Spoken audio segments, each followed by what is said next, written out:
अध्यक्ष महोदय, इस हाउस में हमारी मेजॉरिटी है और आज ये विश्वास प्रस्ताव कॉन्फिडेंस मोशन लाने की क्या जरूरत पड़ी, वो संक्षेप में कल मैंने बताया था ये प्रस्ताव रखते हुए कि मेरे पास 2 एमएलएज आए जिन्होंने कहा जी ये बीजेपी वाले आए थे और हमें ऑफर कर रहे थे कि केजरीवाल अब गिरफ्तार होने वाला है, उसके बाद हम इनकी सरकार गिरा देंगे आम आदमी पार्टी की, सारे एमएलए तोड़ लेंगे, 21 हमारे संपर्क में हैं, औरों से भी बात चल रही है, तुम भी आ जाओ, 25 करोड़ भी देंगे और जो मांगोगे और भी दे देंगे, तुमको चुनाव भी लड़ा देंगे। फिर हमने सारे एमएलए से संपर्क किया तो पता चला 21 तो नहीं, इन्होंने 7 एमएलए से संपर्क किया था। आज उनमें से कई एमएलएज ने इस हाउस के अंदर अपनी अपनी दास्तान सुनाई है और बताया है कि उनको अप्रोच किया गया था। जैसा भी मेरे भाई राजेश ने बताया, राजेश गुप्ता जी ने, कि ये कहते हैं सबूत दो। कैसे सबूत दें? किस चीज का सबूत दें? कभी किसी रिश्तेदार के जरिए आ जाते हैं, कभी किसी दोस्त के जरिए आ जाते हैं, आके कहते हैं जी आ जाओ हमारे साथ, अमित शाह से मिलवा देंगे, फलाना कर देंगे। उसकी कोई आदमी कोई टेप रिकॉर्डर जेब में लेके थोड़ी घूमता है कि कोई आएगा और मैं उसको टेप कर लूंगा। किस चीज का सबूत दें? तो मैं एक तो ये कहना चाहता हूं, ये बड़े दिनों से इनको ये लग रहा है कि केजरीवाल को गिरफ्तार कर लेंगे और पार्टी खत्म हो जाएगी। केजरीवाल को तो गिरफ्तार कर लोगे, केजरीवाल की सोच को कैसे गिरफ्तार करोगे?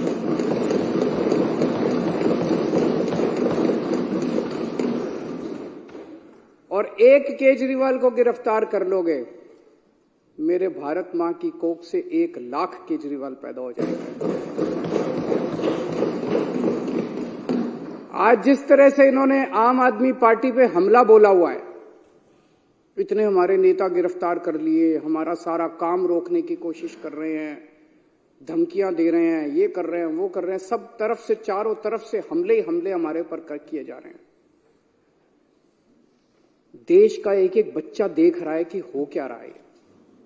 सारे लोग देख रहे हैं, इनको लगता है लोग बेवकूफ हैं, लोग बेवकूफ नहीं है। अब पार्कों के अंदर चर्चा होने लगी है कि यह चल क्या रहा है, तो लोग एक प्रश्न पूछने लगे हैं, क्या मोदी जी केजरीवाल को खत्म करना चाहते हैं? क्या मोदी जी केजरीवाल को क्रश करना चाहते हैं? क्या मोदी जी केजरीवाल को कुचलना चाहते हैं?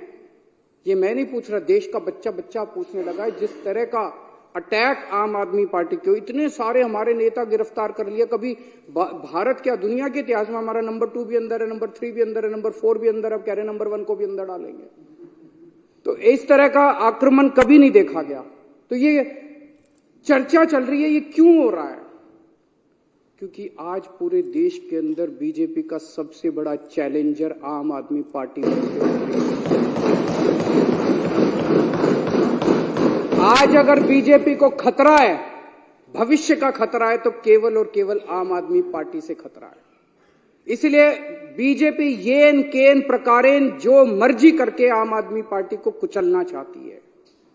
और आज पूरी जिम्मेदारी के साथ मैं कहना चाहता हूं, इसमें कोई अहंकार नहीं है कि 2024 के अंदर बीजेपी अगर नहीं हारी लोकसभा चुनाव, तो 2029 के अंदर आम आदमी पार्टी इस देश को बीजेपी से मुक्ति दिलाएगी।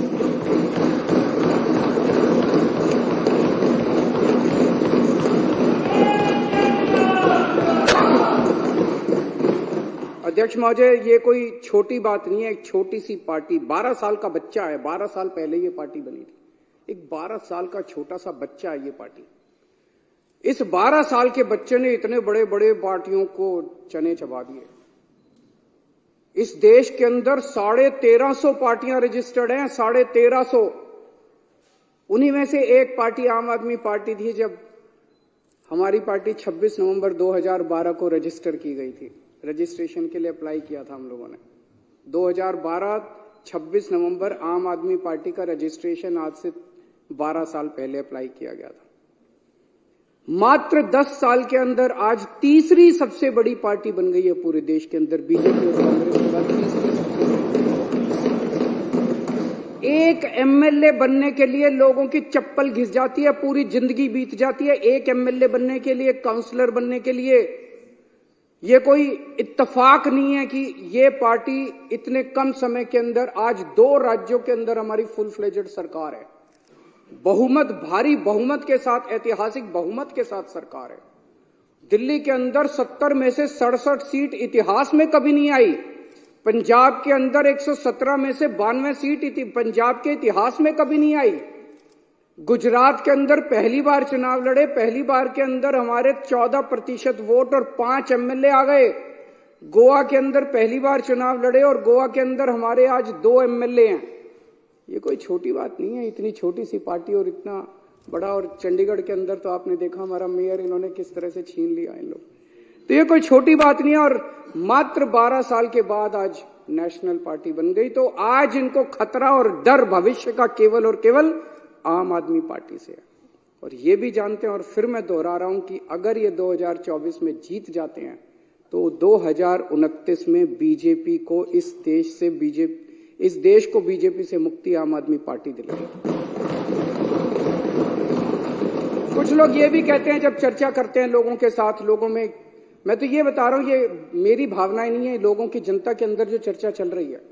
कुछ लोगों का ये भी कि आम आदमी पार्टी के पीछे इसलिए पड़ रही है, दिल्ली की हार को पचा नहीं पा रहे।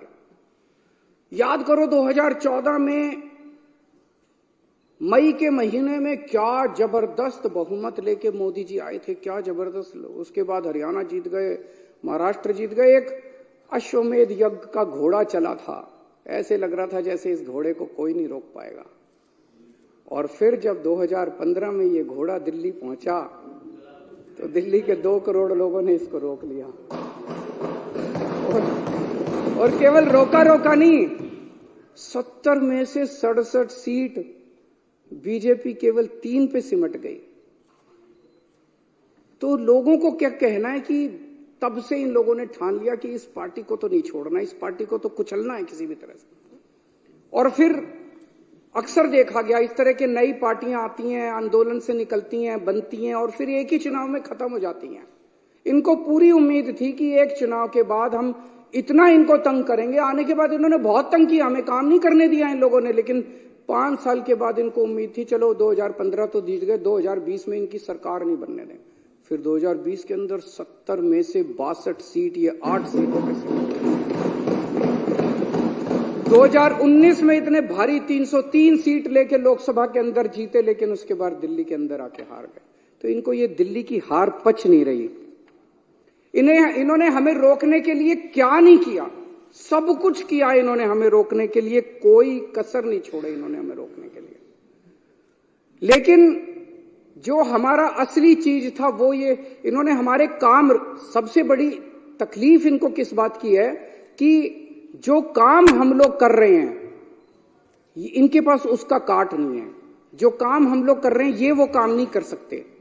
हमने क्या क्या काम किए, हमने पिछले पहले हमारी दिल्ली में सरकार थी, पंजाब में सबसे बड़ा काम किया। दिल्ली में और पंजाब में दोनों जगह बिजली फ्री हो गई और बिजली 24 घंटे हो गई। मैं आज बीजेपी को चैलेंज करता हूं, 30 साल से गुजरात के अंदर तुम्हारी सरकार है, 15 साल से मध्य प्रदेश के अंदर तुम्हारी सरकार है, 10 साल से उत्तर प्रदेश के अंदर तुम्हारी सरकार है। एक राज्य के अंदर बिजली फ्री करके दिखा दो, तुम बिजली 24 घंटे करके दिखा दो। एक राज्य के अंदर इतने बड़े बड़े पावर कट लगते हैं, गुजरात के अंदर, मध्य प्रदेश, पंजाब के अंदर 1 साल में 0 पावर कट हो गया। दिल्ली के अंदर 0 पावर, 24 घंटे बिजली आती है, फ्री बिजली आती है। तुमसे ना 24 घंटे बिजली आती, तुम्हारे राज्यों में ना 24 ना फ्री बिजली आती। इतनी महंगी बिजली आती है, इतने पैसे लेते हो जनता से। दिल्ली के अंदर हमने और अब पंजाब में कर रहे हैं, शानदार स्कूल बना दिए, सरकारी स्कूलों का काया पलट हो गया। पूरी दुनिया से लोग देखने के लिए आ रहे हैं। पूरी दुनिया के अंदर आज शिक्षा के लिए जाना जाता है दिल्ली को कि स्कूल बड़े अच्छे हो गए, शानदार शिक्षा, हैप्पीनेस करिकुलम। अमेरिका के राष्ट्रपति की बीवी हमारा हैप्पीनेस करिकुलम की क्लास अटेंड करके जाती है। दिल्ली ने देश का नाम पूरी दुनिया के अंदर रोशन किया है। और इनके स्कूलों को उठा के देख लो, गुजरात, मध्य प्रदेश, उत्तर प्रदेश के स्कूलों को उठा के देख लो, क्या हालत बना रखी है। उनके अंदर जानवर घूम रहे हैं, ये टूटी पड़ी हैं, दीवारें टूटी पड़ी है। कितने गरीबों के बच्चों का भविष्य जो है इन्होंने अंधकार में डाला हुआ है। मैं चैलेंज करता हूं बीजेपी को, इतने सारे स्कूल तो छोड़ो, 10 स्कूल तुम अपने गुजरात में, मैं तो इतना घूमा गुजरात में चुनाव पर, एक स्कूल नहीं मिलता था जो इन्होंने ठीक कराओ। 30 साल के अंदर तुमसे एक स्कूल ठीक नहीं हुआ। ये काम तुम नहीं कर सकते, इसलिए इनको तकलीफ है। हमने दिल्ली में अस्पताल इतने बना दिए, सबका इलाज मुफ्त कर दिया, अस्पताल बना दिए, सबका इलाज मुफ्त कर दिया, मोहल्ला क्लिनिक बना दिए जिसमें गली गली के अंदर लोगों को इलाज मिलने लगा। तुम भी कुछ अच्छे, तुम लंबी लकीर तो खींच के दिखाओ यार, तुम कुछ अच्छा काम तो करके दिखाओ। हमने बुजुर्गों के लिए तीर्थ यात्रा कर दी, इतना आशीर्वाद देते हैं, इतना आशीर्वाद देते हैं बुजुर्गों को। और ये सारे काम पंजाब में भी हो रहे हैं। पंजाब में दिल्ली से ज्यादा मोहल्ला क्लिनिक, दिल्ली में तो 540 मोहल्ला क्लिनिक बने हैं, पंजाब में 800 से ज्यादा मोहल्ला क्लिनिक 1 साल के अंदर बन गए। महिलाओं के लिए फ्री बस यात्रा कर दी इन्होंने, इतना विरोध किया, लेकिन सारी महिलाएं तो हमारे साथ ही हैं। दिल्ली के अंदर पानी कोने कोने के अंदर पहुंचा दिया, घरों में पानी नहीं आता, कोने कोने के अंदर पहुंचा दिया, पानी फ्री कर दिया। कच्ची कॉलोनियों को लेके इन्होंने सबसे ज्यादा राजनीति की, अगर काम किया तो हमने किया। दिल्ली की कच्ची कॉलोनियों के अंदर सड़क बनाने का, पानी की लाइनें बिछाने का, हमने सीवर की लाइनें बिछाने का हमने काम किया। पंजाब अभी 2 साल हुए हमें आए हुए, पंजाब के अंदर इस वक्त एक बहुत बड़ी क्रांति आ रही है। गांव गांव के अंदर इरिगेशन, सिंचाई का पानी पहुंच गया। गांव गांव के अंदर जहां पहले पानी नहीं मिलता था, अब गांव गांव के अंदर सिंचाई का पानी पहुंच गया। हमसे सीख लो, हमें सारे काम करने आते हैं, हमसे भी नहीं सीखोगे और काम भी नहीं करने दोगे। अभी delivery of free services, door step delivery of free services, आपको दफ्तर जाने की जरूरत नहीं है, फोन करो और आपके घर आके सरकार काम करेगी। दिल्ली में भी लागू हो गया, पंजाब में भी लागू हो गया। इन्होंने दिल्ली के अंदर हमें door step delivery of ration नहीं करने दी, घर घर हम राशन पहुंचाना चाहते थे, इन्होंने दिल्ली में नहीं करने दी, हमने पंजाब में जाके लागू कर दी। अभी 10 दिन पहले मैं उद्घाटन करके आया हूं पंजाब में। हम लोग व्यवस्था बदल रहे हैं, बहुत बड़ा काम कर रहे हैं। और अब मैं आपको बताता हूं जो एक दर्दनाक कहानी है कि इन लोगों ने किस तरह से ये सारे काम रोक, जब इन्होंने देखा कि जो काम केजरीवाल कर रहा है ये काम तो हमसे होते नहीं, ना हमसे स्कूल बनते, ना हमसे अस्पताल बनते, ना हमसे बिजली का काम होता, ना हमसे पानी का काम होता, ना हमसे सिंचाई का काम होता, ना हमसे दलाल खत्म, हमसे और ना हमारी इच्छा, अभी को पैसे कमाने हैं इन्होंने। तो जब इन्होंने देखा ये काम नहीं, तो इन्होंने काम रोकने का काम किया। बड़े दर्द के साथ आज मेरे को कहना पड़ रहा है कि पिछले साल इन्होंने किस तरह से दिल्ली के अस्पतालों के अंदर दवाइयों को रोकने का काम किया। अस्पतालों के अंदर गरीब आदमी अपना इलाज कराने के लिए आता है, अस्पतालों के अंदर बेबस आदमी जिसके पास पैसा नहीं होता, जो अमीरों के अस्पताल में, 5 स्टार अस्पताल में इलाज नहीं करा सकता, वो कराने के लिए आता है। हमने अस्पताल बदले थे, अस्पताल शानदार बना दिए, सारी दवाइयों का सबका इंतजाम किया। इन्होंने अफसरों के ऊपर उनकी हाथ मरोड़ के उन दवाइयां बंद करा दी। इन्होंने टेस्ट बंद करा दिए। मोहल्ला क्लिनिक में 3 महीने तक पिछले साल मोहल्ला क्लिनिक में टेस्ट नहीं हो पाए। इन्होंने पेमेंट रोक दी लेबोरेटरीज की। इतने गंदे और इतने घटिया लोग हैं ये लोग। कोई रोकता है क्या? कहते हैं राम भक्त है। भगवान राम ने कभी नहीं कहा था कि गरीबों की दवाइयां रोको, गरीबों के पाप लगेगा तुम लोगों को। पता नहीं किस मिट्टी के बने हैं, पाप लगेगा आपको। विधुड़ी जी, आपकी पार्टी ने जो ये काम किया दवाइयां रोकने का और टेस्ट रोकने का और सारे अस्पतालों का इलाज रोकने का, गंदी बात है ये। बता के जाना, आप भी रुक जाओ, बता के जाना अपनी पार्टी वालों को क्यों किया उन लोगों ने। दुश्मनी मेरे से है, दुश्मनी केजरीवाल से है। दिल्ली के 2 करोड़ लोगों से क्यों बदला ले रहे हो तुम लोग? एक वो एमटीएस थे, data entry operator, OPD counter पे जब आप सरकार, बैठ जाओ, मैं सारे जवाब दूं, बैठ जाओ 2 मिनट बैठ जाओ, मैंने डिस्टर्ब नहीं किया था। दिल्ली के अंदर जब आप अस्पताल में जाते हो, दवाई की खिड़की पे जाते हो, खिड़की ऊपर एक आदमी बैठा मिलता है रजिस्ट्रेशन करने के लिए, ओपीडी के लिए, ओपीडी का कार्ड काटने के लिए। वो कॉन्ट्रैक्चुअल था, वो डेटा एंट्री ऑपरेटर था।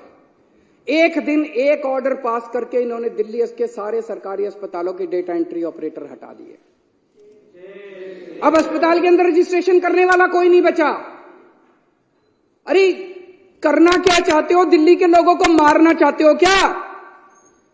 एक दिन फरिश्ते स्कीम कि अगर दिल्ली की बाउंड्री के अंदर किसी का भी एक्सीडेंट होगा उसका फ्री में इलाज किया जाएगा, चाहे प्राइवेट में हो चाहे सरकारी अस्पताल में हो। 23,000 लोगों का हम फ्री में इलाज करा के उनकी जिंदगी बचा चुके हैं। इन्होंने फरिश्ते स्कीम बंद करा दी। इन लोगों ने, इतने घटिया किस्म के लोग हैं ये लोग। मेरा दिल रोता है जब मैं ये सारी चीजें, मैं जानता हूं किसी दिन लिखूंगा ये सब कि किस तरह से भारतीय जनता पार्टी के लोगों ने कितने घटिया स्तर के ऊपर इन लोगों ने काम किया है। ये राजनीति होती है। ये राजनीति सत्ता के लिए तुम किसी भी हद तक चले जाओगे, कुछ भी करोगे सत्ता के लिए।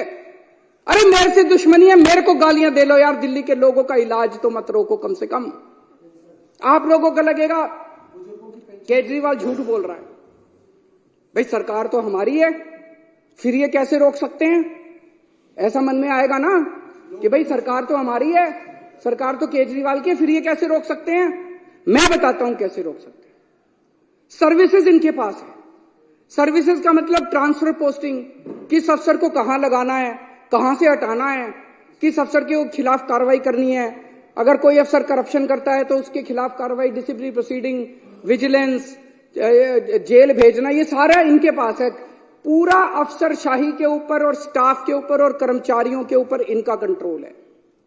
आज मेरे को जो मेरा चपरासी मेरे कमरे में चाय पिलाने आता है, अगर कल वो कह दे मैं चाय नहीं पिलाता, मैं उसकी ट्रांसफर नहीं कर सकता मुख्यमंत्री होके भी। इतनी भी पावर नहीं है मेरे पास। सुप्रीम कोर्ट ने ऑर्डर पास किया, भाई ऐसे सरकार नहीं चल सकती, इनके ऊपर कंट्रोल मुख्यमंत्री का होगा। इन्होंने कानून ला के पास कर दिया कि नहीं, कि मुख्यमंत्री का नहीं होगा, एलजी का कंट्रोल होगा, केंद्र सरकार का कंट्रोल होगा। अब ये क्या कर रहे हैं? एक एक एक एक आईएएस अफसर को बुला के धमकी दी जा रही है। धमकी क्या दी जा रही है?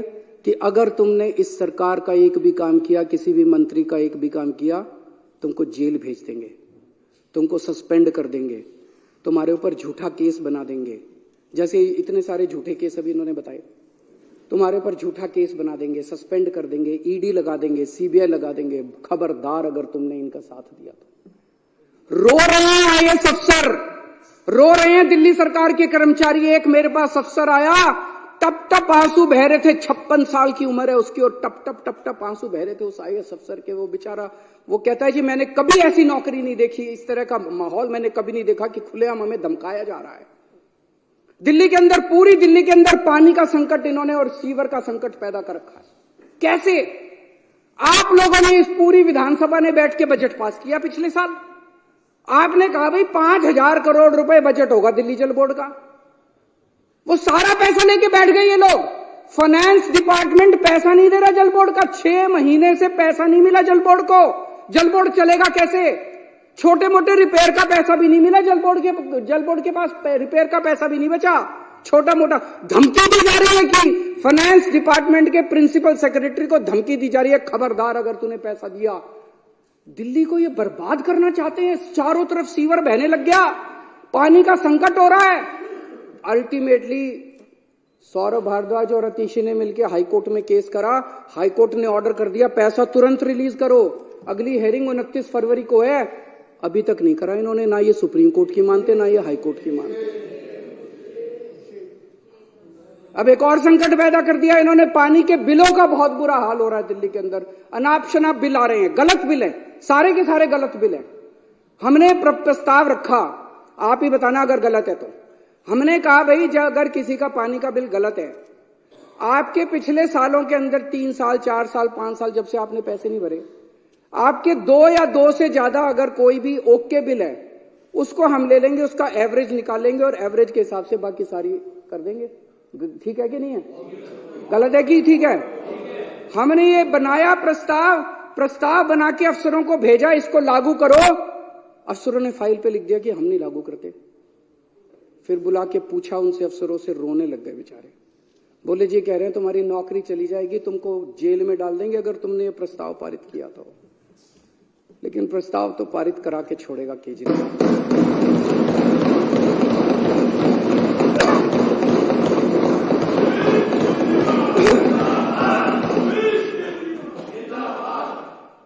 देखते हैं कि बाजुए कातिल, क्या है वो? जोर कितना बाजुए कातिल में है। उन्होंने बिजली की सब्सिडी बंद करने की कोशिश की थी, मेरे को याद है। पिछले साल से खूब नौटंकी मचा रखी है इन्होंने। कभी बिजली कंपनियों के डायरेक्टर हटा दिए, कभी ये हटा दिया, वो हटा दिया कि बिजली की सब्सिडी बंद करो। इनको पता है कि बिजली की सब्सिडी से सबसे ज्यादा जनता प्रभावित है। होने नहीं दी मैंने इन लोगों की गंदी चाल।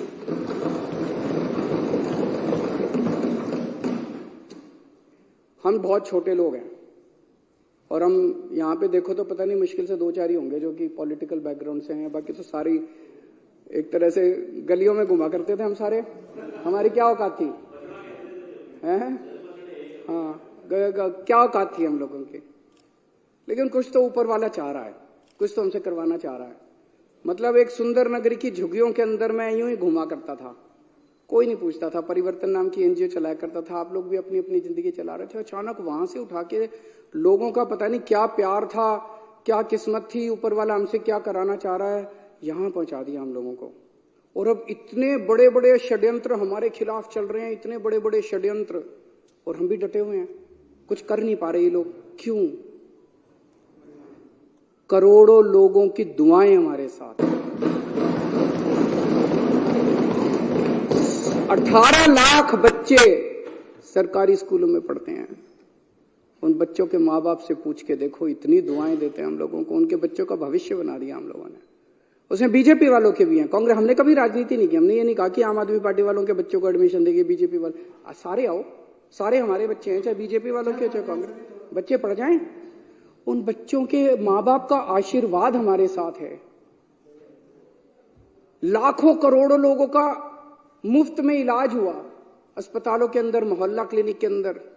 उनकी दुआएं हमारे साथ है। और जिन जिन को तकलीफ हुई दवाइयां और ये रोकने की, उनकी बद्दुआएं इन लोगों के साथ है। उनकी बद्दुआएं इन लोगों के साथ है। बद्दुआएं छोड़ेंगी नहीं आप लोगों का पीछा, देख लेना। फरिश्ते के अंदर जो इतने सारे लोगों का इलाज कराया, उनकी दुआएं हमारे साथ है, उनका आशीर्वाद हमारे साथ है। इस आशीर्वाद को कैसे रोक पाओगे तुम लोग? केजरीवाल को तो गिरफ्तार करोगे, लोगों की दुआओं को कैसे गिरफ्तार करोगे?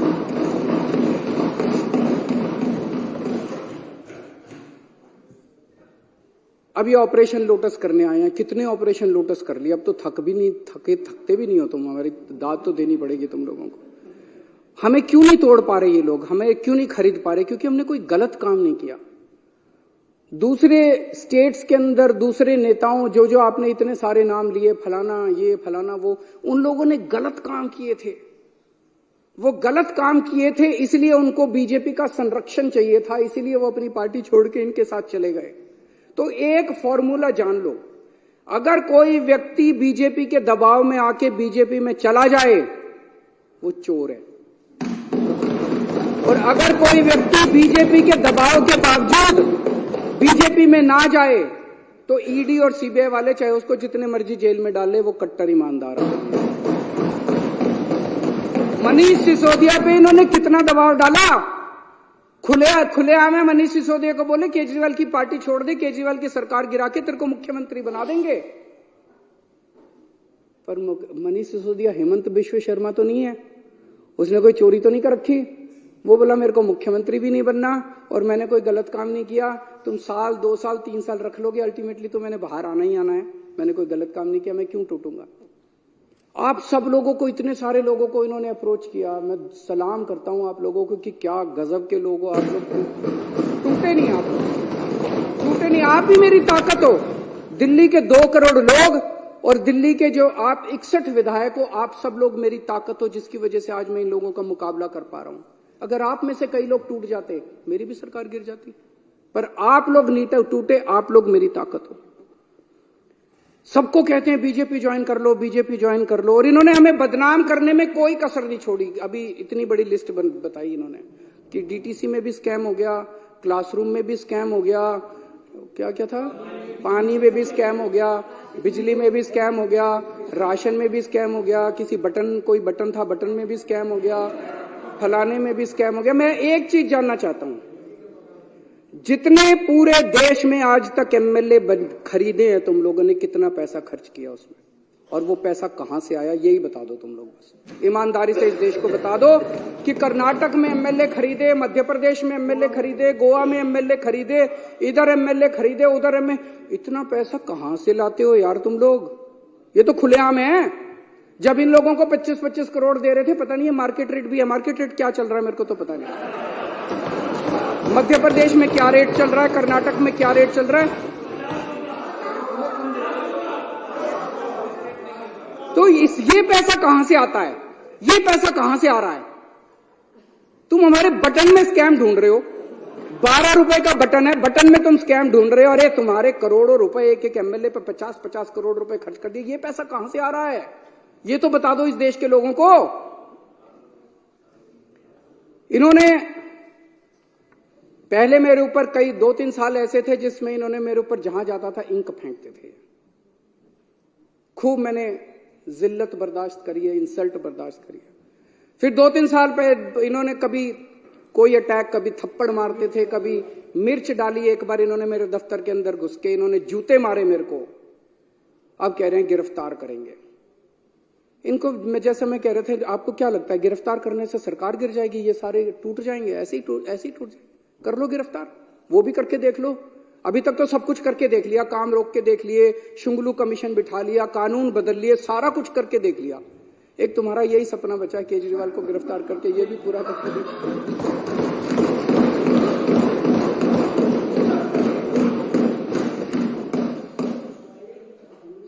अभी तक तुमने इतनी रेड मारी, एक भी नेता के खिलाफ इसके ऊपर मुकदमा चलना चाहिए। बीजेपी वालों के ऊपर ऐसे ही रेड मारने घुस जाते हो किसी के घर भी। कोई कानून नियम है, कायदा है या नहीं है, संविधान है या नहीं है? मनीष सिसोदिया के यहां इतनी रेड मारी, आप लोगों में से कितने एमएलए के यहां रेड मारी, सत्येंद्र जैन के यहां रेड मारी, संजय सिंह के यहां रेड मारी, कहीं कुछ एक नया चवन्नी मिली? एक पैसा नहीं मिला। अरे हमारी संपत्ति लोगों के दिलों के अंदर है, बैंक अकाउंट के अंदर नहीं। और हमारा बैंक अकाउंट लोगों की आंखों के अंदर। यहां नहीं है हमारी संपत्ति जहां ढूंढ रहे हो तुम लोग।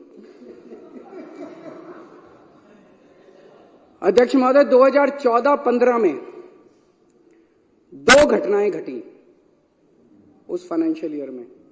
2014 के मई में केंद्र के अंदर एक पार्टी की सरकार बनी जिसको लोगों ने केंद्र में भारी बहुमत दिया, अभूतपूर्व बहुमत दिया।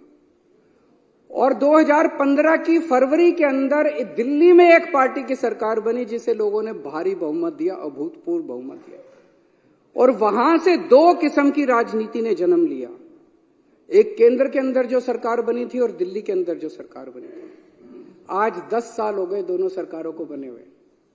एक केंद्र की सरकार है जिसने 10 साल में कोई काम नहीं किया, और अब वो केवल कैसे वोट लेना चाहते हैं?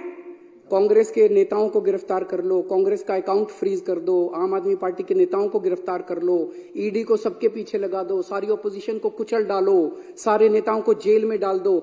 इस तरह से ये वोट लेना चाहते हैं। और दूसरी राजनीति दिल्ली की राजनीति थी जिसके अंदर हमने स्कूल बनवाए, अस्पताल बनवाए, लोगों का इलाज किया, लोगों के बच्चों को पढ़ाया, पानी का इंतजाम किया, बिजली का। हमने 2 करोड़ लोगों का दिल जीता, इसलिए हम वोट मांग रहे हैं। दोनों 2 किस्म की राजनीति अब देश के लोगों को तय करना है। एक पाप की राजनीति है, एक पुण्य की राजनीति है। इस देश को पाप की राजनीति चाहिए या इस देश को पुण्य की राजनीति चाहिए, ये लोगों को तय करना है। अब आजकल बड़ी अफवाह फैला रखी है इन लोगों ने। बस ये लोकसभा चुनाव हो जाएं, उसके बाद तो संविधान बदल के दिल्ली को फुल यूनियन टेरिटरी बना देंगे। उसके बाद चुनाव फैला रखी नहीं फैला रखी, विधानसभा खत्म कर देंगे। अरे किसी के बाप की जागीर है जो विधानसभा खत्म कर दोगे? ऐसे ही विधानसभा खत्म कर दोगे? ये देश किसी की पिताजी की जागीर थोड़ी है कि ऐसे ही विधानसभा खत्म कर दोगे। मैं आज बीजेपी से जानना चाहता हूं, ये चुनाव इसी बात पे हो जाए, दिल्ली के लोगों से जाके वोट मांगो, बोलो तुम्हारा वोट का अधिकार छीन लेंगे, वोट दो हमको। मजाल जो तुमको। आज बीजेपी स्पष्ट कर दे कि लोकसभा के बाद दिल्ली की विधानसभा को भंग करेंगे कि नहीं करेंगे, इसी के ऊपर चुनाव हो जाए इस बार। आप भी जा जाके गली गली में बोलना और गली गली में लोगों को बताना कि अगर तुमने बीजेपी को वोट दे दिया है तो तुम्हारा बीजेपी वोट का अधिकार छीनने वाली है। बीजेपी खुल के अंदर बोल रही है और बीजेपी को हम ललकारेंगे, अगर हिम्मत है तो करके दिखा दो। और एक और आप सबसे विनती है कि विधानसभा भंग करें या ना करें, हम यहां सत्ता के लिए नहीं आए, हम यहां सेवा के लिए आए हैं, काम करते रहना।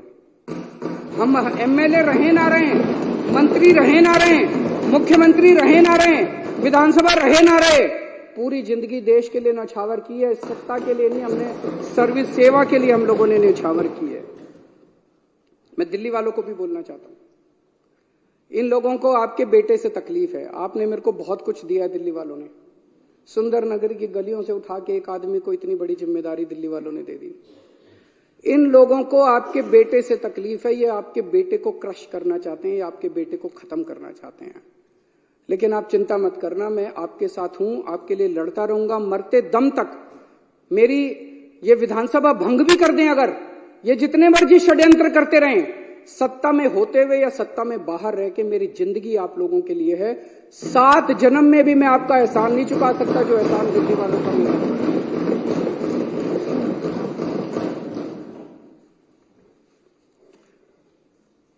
बीजेपी वाले राजनीति में सत्ता के लिए आए हैं, उनके लिए ये सत्ता की लड़ाई है, हमारे लिए ये सेवा की लड़ाई है। ये खूब षड्यंत्र रचेंगे, ये बार बार सत्ता को इस्तेमाल करके हमें कुचलने की कोशिश करेंगे। हम लोगों के आशीर्वाद से बार बार उठ के खड़े हो जाएंगे, फिर उठ के खड़े हो जाएंगे। जितनी बार ये कुचलने की कोशिश करेंगे, हम फिर उठ के खड़े हो जाएंगे।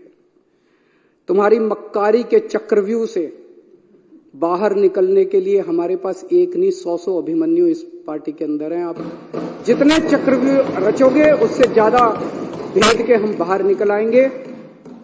अध्यक्ष महोदय, इस जो प्रपोजल मैंने कल रखा था उसका मैं पूरी तरह से समर्थन करता हूं, और मैंने पूरे अच्छे तरीके से बताया कि इसको लाने की क्या जरूरत पड़ी। मैं थोड़े से नंबर बता देता हूं कि एक भी आदमी हमारा नहीं टूटा।